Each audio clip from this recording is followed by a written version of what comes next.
dear folks, welcome to the show. Jack Chow with the loss of pleasure, touching base with you, talking about the past 11th anniversary of the Chinese American Film Festival.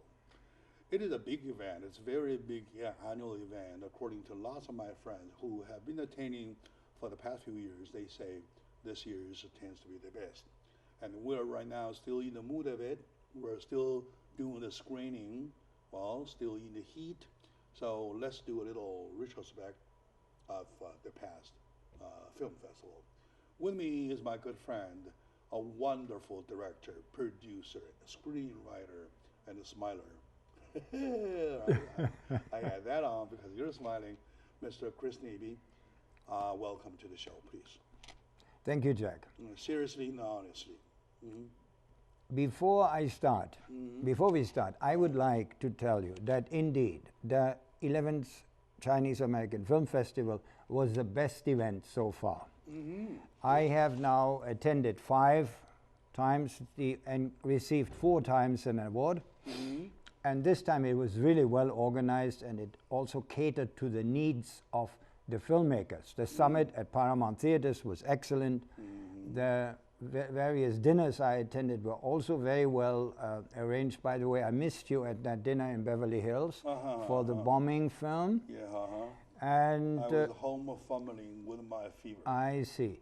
And I think at this time I would like to take the opportunity to acknowledge your great work at this film festival. All right. And the great work of James Su and his wife Selena, the assistants Linda, Wei Wei, who did a very, very good job in coordinating everything, and last but not least, Sam Lee and Lu Wei, who are my special friends and are doing a very good job for EDI Media.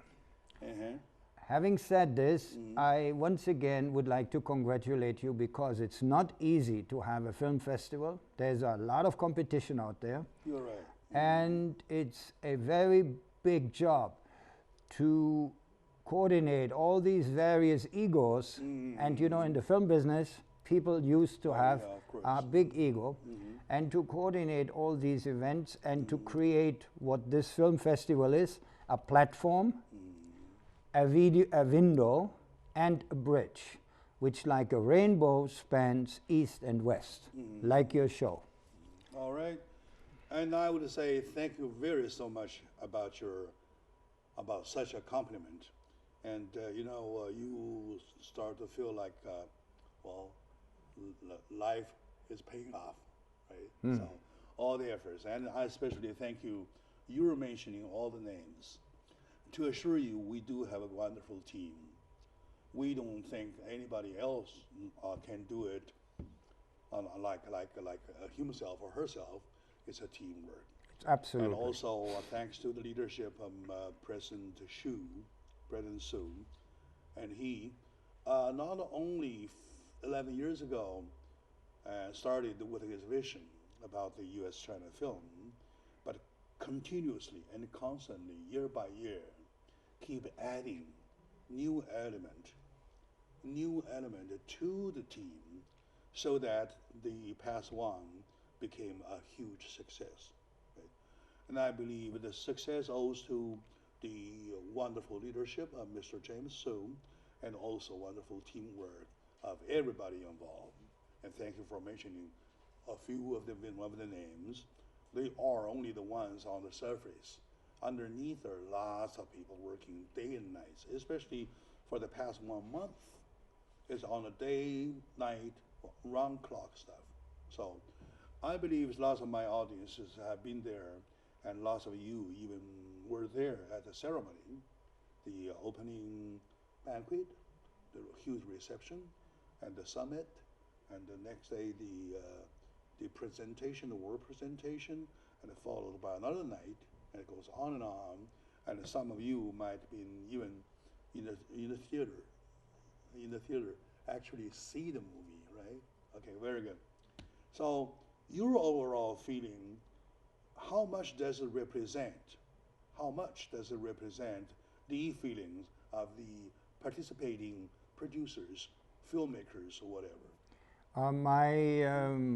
good partner and vice president in Monarix felt the same, and so did everybody else I spoke to.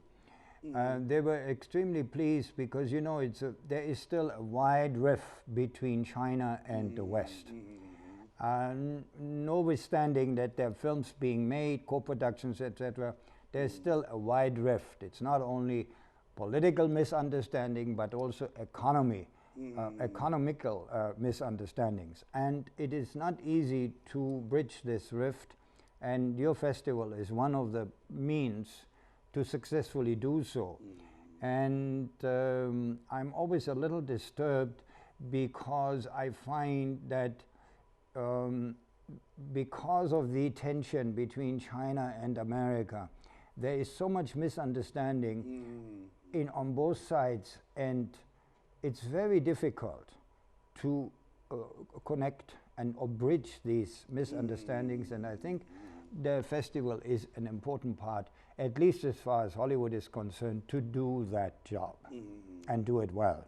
As is your show, because you see, you are the voice of reason, and it is so important that people know more about China, more about the culture, because Americans basically are not very well informed, and also the media is biased, very biased, so the situation is an uphill fight to make the people understand. And that connection, I'm very happy to tell you that yesterday across the United States, the film for which I received the Golden Angel Award at this festival, film was called Unit 731, and it shows the collusion between Nazi Germany and Japan, Imperial Japan, to control the world in World War II and share the world thereafter. They did not succeed. This aspect is not very well known, and I'm very pleased to tell you that yesterday across the United States, the film was aired to tremendous public reaction, and the public reaction was so good that all the stations will air the film, rebroadcast the film again next week. Like reruns. Like a rerun next week. So of course I'm very pleased, because I can say mission accomplished. Okay, very good. So I recall last time you were here, we were talking about your masterpiece, another masterpiece, the Unit 731. And we were so sure it will win with the Golden Angel Award. That part we knew already because we feel so confident about it. But the thing is that we still have the trepidation about the Western world, how much they will receive. Now, according to what you reported about last night, though, so far the Western audiences are receiving it, and the film is well received. Am I right? They've done the same thing to Tibet the Truth, because they said, how come nobody told us? They have done the same in America with Diu Islands, the Truth. Again, they said, how come nobody tells us? Because they want to hear the truth, and they want to hear the facts. And, you know, a picture is worth 1,000 words. Oh, yeah, of course. Yeah, you're right. And also, when you brought those footage, even from the archives of United States, from this part, that has more say, because there's no BS at all. There's a very, very truthful fact.